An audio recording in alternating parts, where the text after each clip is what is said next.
Vocês sabem quem eu acredito que seja o grande perseguidor?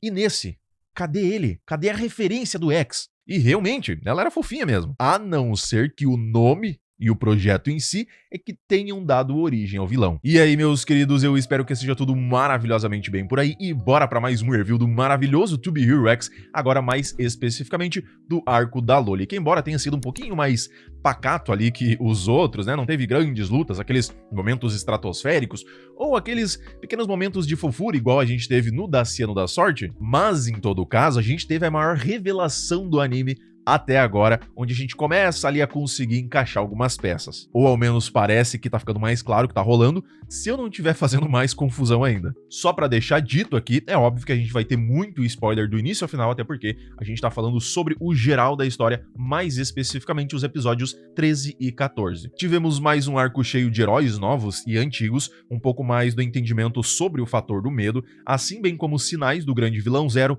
e, do nada, uma nave alienígena. Nesse mundo onde não nascem heróis, eles são criados, tanto seus poderes quanto a sua força, a partir da vontade tanto própria, mas principalmente na confiança do povo sobre cada um deles. E então um torneio entre os 10 maiores para decidir quem é o mais forte e melhor de todos, sendo que será contada a história de cada um desses heróis, como foi a infância, como se tornaram um e como chegaram até o torneio. Antes de mais nada, vamos fazer aquele review básico aí dos episódios que a gente teve e durante eu vou apontando ali algumas questões que podem ter passado um pouquinho mais batida para vocês, algumas explicações, coisas estranhas que aconteceu e muitas outras. Sendo que já de início a gente entende que a história toda do passado da heroína Loli ficou envolto dessa questão dela sempre ter desejado ser uma heroína, desde que viu uma garota fazendo um discurso que nada mais era do que a futura Queen, só que mais nova. O problema é que ela queria ser uma heroína forte, queria ser vista como alguém forte que teria grandes poderes, mas aí todo mundo, independente do que ela fizesse, a viam como alguém muito fofa. Amigos, na academia, até a mãe dela ficava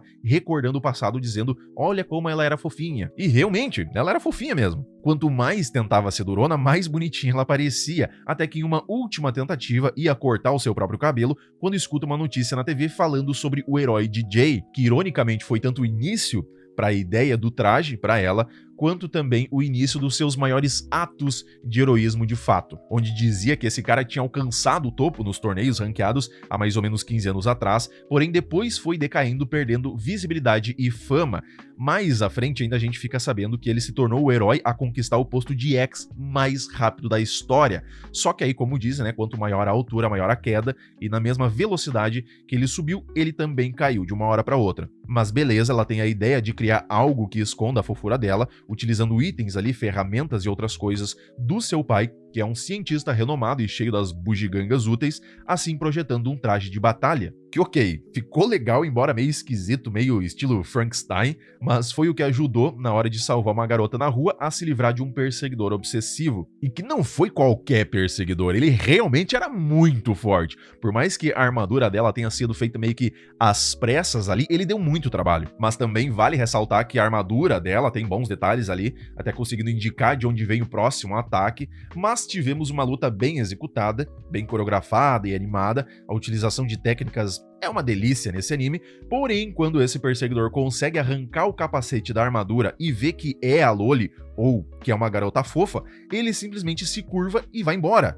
Esse cara aqui é um grande mistério porque ele se desculpou, ou meio que aceitou o que a Loli falou pra ele vazar dali, com uma naturalidade de quem tá aceitando uma ordem do seu mestre, e ele foi embora. E aí tem muitas teorias que a gente pode fazer, só que nenhuma delas a gente consegue cravar como definitivo. Porém, eu acredito que tenha dois caminhos principais, um onde essa pessoa deva ser alguém próximo às duas garotas, tipo aquele garotinho que era apaixonado pela Loli e depois ainda trabalhava com a Nuo, que é a garota perseguida, ou ainda pode ser alguém que tá a seguindo por pura fixação ou para proteger, mesmo que ele fique aparecendo sempre propositalmente. Sendo que em ambas é mais provável que seja alguém de dentro ali da empresa onde elas trabalham, porque a força descomunal dele reforça que ele pode ter sido um experimento feito naquela empresa, assim como o Ghost Blade, ou Lâmina Fantasma, né, também foi.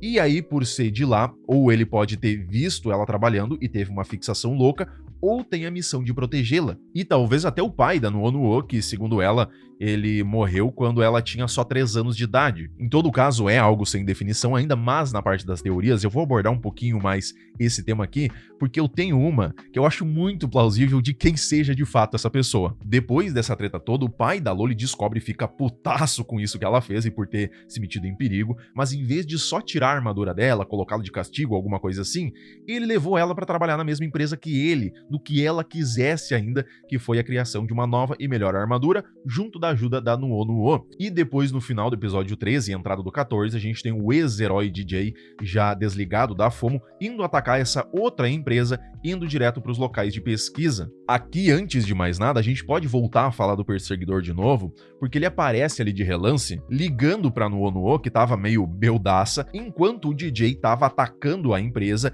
e vemos que ele tem fotos ali delas dentro da empresa de crachá, o que pode fortalecer aquela teoria que eu comentei de ser alguém lá de dentro, alguém que foi um experimento ou muito próximo a elas. Além de que o local onde ele se encontra é um quarto de uma menina, com itens rosa pra todo lado, a cama de princesa, com babados e toda bonitinha, então pode ser o pai dela, que por algum motivo teve que fingir ter falecido, né? Vai que ele tenha sido um experimento lá também, ou ainda um suposto irmão dela aí que eu vou comentar nas teorias. Mas beleza, durante tudo isso o DJ tá tocando o terror, né, pra todo lugar, fazendo geral ficar dançando, meio agressivões, e em meio a isso, em outro lugar, a gente tem uma reunião acontecendo dentre os CEOs das maiores empresas de heróis e os donos dessa empresa de pesquisa em questão, e durante esse encontro a gente teve algumas boas e grandes revelações, como o fato deles terem um grande avanço no projeto de pesquisa zero que tinha começado no ano passado. Dificilmente alguém ainda não saiba, mas a gente tem algumas pequenas histórias curtas ali, uns PVs de cada um dos heróis, e na do Isou, a gente tem ele lutando contra o maior vilão de todos, que matou e destruiu muita coisa, conhecido por ter sido um herói caído chamado de Zero. Ou seja, aqui a gente teve a primeira menção desse nome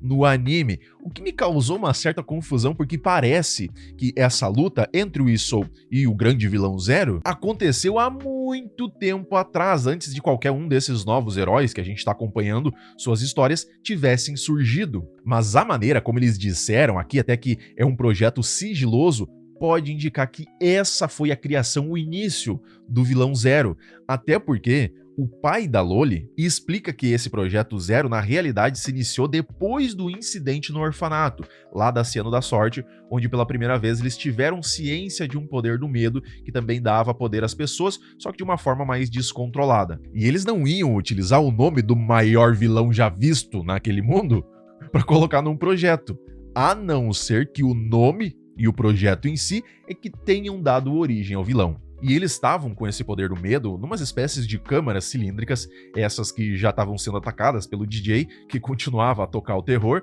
e que acaba tendo um mini confronto com a Nuo, beldaça, achando que ele era o perseguidor dela, e depois tem a luta dele contra a Loli em sua nova e mais definitiva armadura. E ao mesmo tempo que tá acontecendo essa luta, os CEOs lá durante a reunião, eles são alertados sobre o que tá acontecendo, e o Tio Rock tenta ligar pro Lâmina Fantasma, o Ghost Blade, mas ele não atende, ao menos não de primeira. E esse ponto aqui eu vou abordar um pouquinho mais depois, na parte das teorias, que tem algumas coisas aí bem legais. Porém, temos a luta rolando solta da Loli versus o DJ, onde os poderes dele não surtem efeito nela. E essa cena dele dançando aí, vendo que não tá acontecendo nada, ficou muito boa. Ficou igual um bobão fazendo umas coreografia tosca e tomando uns tapão depois. E o motivo desse poder dele não afetar ela tem uma grande explicação por trás, que eu vou comentar depois na parte das teorias, para não deixar muito confuso aqui. Enfim, ele mostra que consegue usar o poder dele não só para atacar diretamente, mas como uma espécie de buff nele mesmo e ficar extremamente forte, mas que não foi o suficiente, ainda mais depois que a Nuo trouxe voando uma arma taco de beisebol turbinada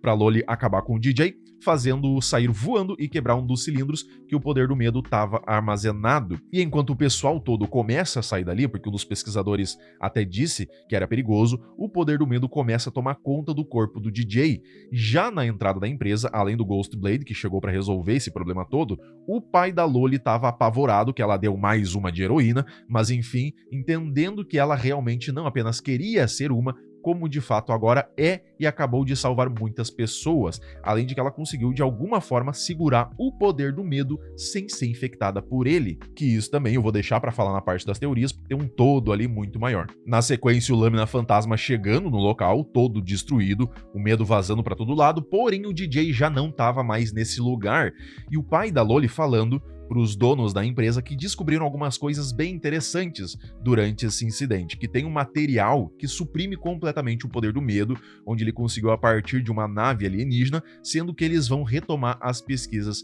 agora nessa nave. E por fim mesmo, a gente vê que o DJ conseguiu chegar, ou foi levado até um lugar estranho, todo tomado pelo medo por um cara mais estranho ainda, que foi quem mandou ele realizar esse ataque, muito provavelmente ali na promessa de levá-lo de volta ao topo do ranking, mas que o DJ ainda precisa terminar algo ainda mais importante.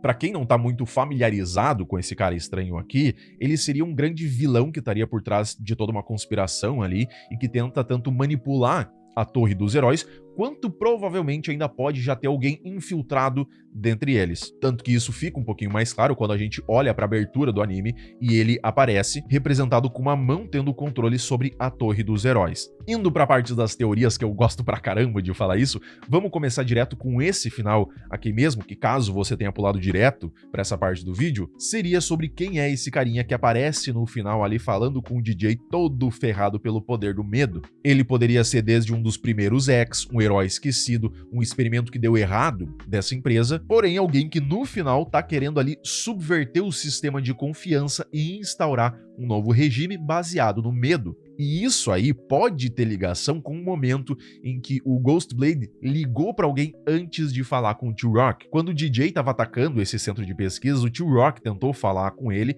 mas reclama porque o Ghostblade parece já tá em uma outra ligação falando com outro alguém. E como eu disse antes, daquela questão desse cara estranho aí poder ter alguém já infiltrado dentre os 10 maiores heróis, pode ser que fosse o Ghostblade ali falando com ele, ou o cara misterioso dizendo o que aconteceria, ou o Ghostblade informando que o ataque tinha sido realizado, ou qualquer outra coisa, mas as coisas se encaixam bem aí a um primeiro momento. Ainda sobre esse herói, vocês sabem quem eu acredito que seja o grande perseguidor da Nuonuo? O Ghostblade. Vamos aos detalhes aqui primeiro. O perseguidor é extremamente forte e habilidoso com lâminas, igual ao Lâmina Fantasma, que são as duas características do poder dele, assim como o trailer curto mostra que ele luta com lâminas e praticamente da mesma forma. Também por ele ter sido um experimento desse lugar, o que casa perfeitamente com o que eu disse ali durante o review dos episódios, porque deveria ser alguém de dentro da empresa de experimentos que estaria ou com uma fixação por ela, ou com a missão de protegê-la, já que ele tinha fotos dela durante o trabalho. E também, como eu comentei antes, porque poderia ser alguém muito próximo a ela. O pai dela, no caso, ela disse que tinha morrido já quando ela tinha 3 anos. Mas eu acredito que o Ghostblade seja o irmão dela, porque a cor do cabelo deles é muito igual. E no final do episódio 14, quando um passa do lado do outro, ela fica olhando pra ele, se questionando algumas coisas, e ele, por sua vez, dá uma certa olhada de cantinho assim pra ela, que parece dar uma reforçada nisso. Agora, a questão do porquê que o poder do DJ, tanto quanto do medo, não afetaram a Loli. Como a gente sabe, ela criou ambas as armaduras com um metal que ela achou nas coisas velhas do seu pai, no porão, e que isso, na realidade, foi retirado de uma nave alienígena que ele, no final, disse ter trabalhado uma vez. A questão toda é que esse metal, ele parece reagir de uma forma diferente, tanto com o poder do medo, quanto com o poder da confiança. Por isso que o medo não se fixou nela e ela conseguiu segurar na mão, porque o seu corpo estava envolto desse metal. Assim como o poder gerado pela confiança do DJ também não conseguiu ultrapassar essa armadura de metal, que nega de certa forma esses dois poderes. Embora sim, ela pareça ser afetada por golpes contundentes e cortantes, como aconteceu durante a luta dela contra o perseguidor e depois contra o DJ, que se auto-bufou e foi pra cima na mão. Agora, o que raios é essa bendita nave e o que ela tem a ver com tudo isso? Eu não faço a menor ideia. Agora, vocês notaram que todos os arcos de todos os heróis, a gente tem alguma aparição, alguma referência dos poderes do atual X? Lá no Lin Lin, provavelmente foi ele que salvou ali a Shao Yetin, depois no outro arco do Isou ele estala os dedos e muda a animação, no da Ciano da Sorte ele literalmente aparece, no da Queen ele derrota ela, e nesse, cadê ele? Cadê a referência do X? Provavelmente tá no fato da não presença dele nesses episódios. Porque lembra ali que a armadura da Loli, ela não é afetada tanto pelo poder do medo quanto da confiança? Como ela é imune a isso, ele provavelmente não conseguiu ter uma real manipulação sobre ela ou algum acontecimento relevante. Ainda temos essa questão aí do Projeto Zero, que eles estavam fazendo algumas pesquisas ali com esse poder do medo recém-descoberto. E será que aquele vilão Zero foi criado nesse projeto? Que o DJ afetado pelo poder do medo que estava no Projeto Zero virou de fato um vilão, depois denominado como Zero por ter sido literalmente infectado por conta desse incidente barra projeto? Até porque o que a gente sabe da história do Zero é que ele já foi um grande herói, porém que acabou caindo, um herói caído. E o DJ foi até um X, o que alcançou o topo mais rápido que todos. O problema é que esse Zero, segundo os trailers curtos, ele teve uma luta e perdeu ela contra o Isou. Mas como se o antigo Isou já foi derrotado, agora já é novo Isou. Mas aí, quando a gente compara as armaduras deles, parece que quem lutou contra o Zero na realidade foi o novo Isou e não o antigo. E aí a gente tem várias teorias do que pode ter acontecido ou quem é esse Isou, que eu comentei lá no arco dele, eu vou deixar na descrição aí do vídeo, caso vocês queiram dar uma olhadinha. A questão toda é que esse caos todo que esse vilão Zero fez e até a aparição dele não parece ter sido algo do passado e sim do presente. A única coisa que eu vou falar aqui para deixar no ar para vocês é que cada episódio que passa, me parece que o atual X não é o grande vilão da história não, mas alguém ali que tá tentando manipular tudo por trás para um bem maior, porque o poder dele parece ser algo com base na confiança, porém de uma reversão de imagem pública, manipulando a percepção das pessoas para transformar desconfiança em poder. Quem será que ele é? Veio do nada, apareceu do nada, ninguém sabe quem ele é de fato, ninguém entendeu o poder dele, rejeita a entrevista e até mesmo a viver na torre. Em contrapartida, temos alguém que tenta controlar a torre com base no medo, o total oposto da confiança. Então vai que o X aí tá tentando segurar todas as pontas para não deixar o mundo ruir para esses planos malignos. Mas é isso aí, pessoal, muito obrigado por terem chegado até aqui, espero que tenham gostado do vídeo e não esquece de deixar as suas teorias e opiniões aí nos comentários. Não esquece também de curtir o vídeo para dar aquela mega força pro canal e se inscrever para não perder nenhuma indicação e novidade sobre o mundo dos animes. Meu muito obrigado e valeu!